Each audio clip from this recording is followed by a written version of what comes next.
Dignitaries, Excellencies, ladies and gentlemen, I'm sorry being late for a few minutes, but you know, the hassle what the journalist has to face every day in this country. First of all, let me thank all of you for the great support which you extended to us in the difficult moments. I will just touch upon few very important issues and the challenges which we are facing at time being.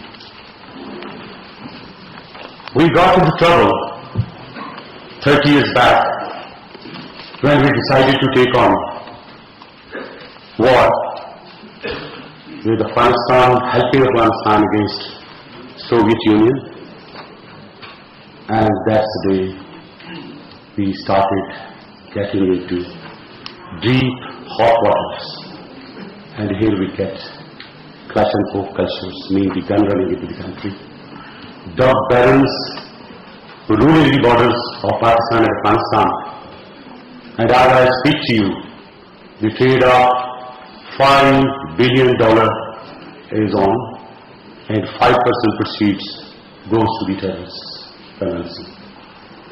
But obviously, this proceed is being utilized in the West, and we need to do something. As you aware of the fact that Taliban's terrorists, extremists took over our northern part of the country, and the way they started their aggression and their activities, which is, I think, an open secret. In Fatah what happened, Malakal and Swat, the way we suffered. After 9/11, Pakistan is the only country which has suffered the most in terms of casualties, in terms of economic distress. We are spending $140 billion a year, and which is a big amount for us. If we say what happened to us, why are we sitting here today and we are asking for the help? Because we are fighting for the world.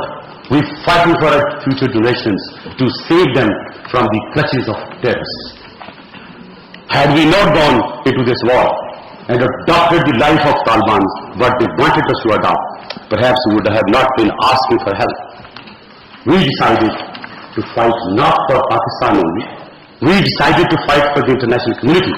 We decided to fight for the future generations of the world.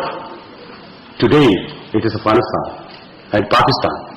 But the way they are progressing, the way they are increasing, Excellencies, it invites your attention. Trust me, with the intelligence I have, with the experience which I face, if today Pakistan and Afghanistan is not defended, if we do not have the common strategy to fight our common enemy, trust me, tomorrow one of you will be in the same position as we are today. So today, we are grateful for you, all those efforts which you are doing to us. But let's not forget it. If you are helping Pakistan, you are helping, in fact, war and terror. You are helping us to fight against the terrorists. A group, a particular crime. And of course, those extremists, terrorists, they are not Islamic. Trust me. The way the ideology they want to introduce in Pakistan or in the world, by a triangular annexes of Taliban, TTP, which you call Tehreek-e-Taliban Pakistan, Al-Qaeda, and some of the proscribed organizations. Trust me, Excellencies, we do have signatures that they are being helped. I'll be very open. It's a family. Let me talk the language of law, not a diplomat. As I speak to you, daily 40 to 50,000 passengers, or you can say Taliban, you can say those refugees, they are crossing border of Afghanistan. Even today, you can see with the naked eyes the people coming from Afghanistan. They are nobody else but the terrorists. You can see with the naked eyes the arms and ammunition flowing to Pakistan. On the other hand, we are trying to stop the terrorism. there needs to be a common strategy. Again I say common strategy. We have to fight against these terrorists. Trust me, they are very clever. They have access to the electronic gadgets. They have access to the media. They have access to everything which a state has got. I will prove it here. They are using anti-aircraft guns. They are using all that ammunition which can only be bought by the states with giving end-user certificates. I have a question to the international community. Who is supplying that? Please help us. Please help us, because this is the time we need your help. Maybe it's too late later when they actually do what they want to do.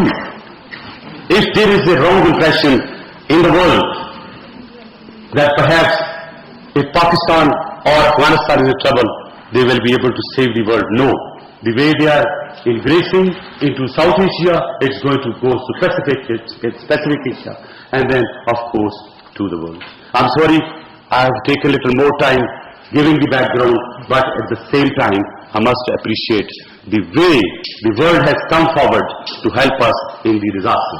I remember the day when the Secretary General of the United Nations arrived here within 2 to 3 days after disaster, and he made the world realize as to how big this disaster is, and how the poor people, how the flood affected are suffering under the open skies. I think I must put on record the efforts undertaken by United States, particularly Mr. Holbrooke, I think who has visited less number of times his hometown than Pakistan. I would also like to put on record the best help given by Pakistani brother by His Majesty, the Saudi King.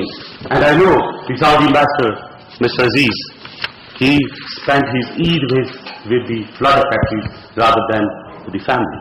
Similarly, UAE came forward and gave all the help which Pakistani nation wanted at that difficult time.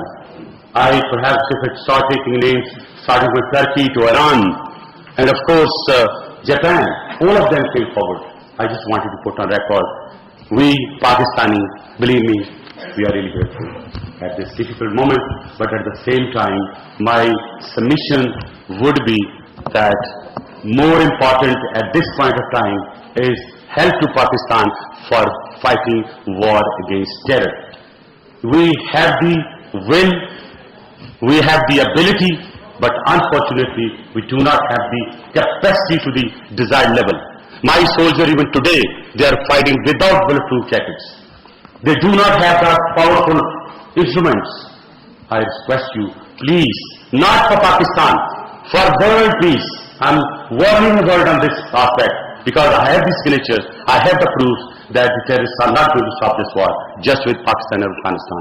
Therefore, my humble submission here to the dignitaries, you are representing your respective countries. Trust me, Pakistan needs to be taken care of. Afghanistan needs to be taken care of, because safe Afghanistan, safe Pakistan is guarantee for the peace of the world, because we are the frontline states fighting for it. Let us take severe action, stringent action, and stop their activities. Now is the time, but it will be too late after some time, because when they start embracing in terms of their covert operation, in terms of the terroristic operations, I think it will be not possible to stop them.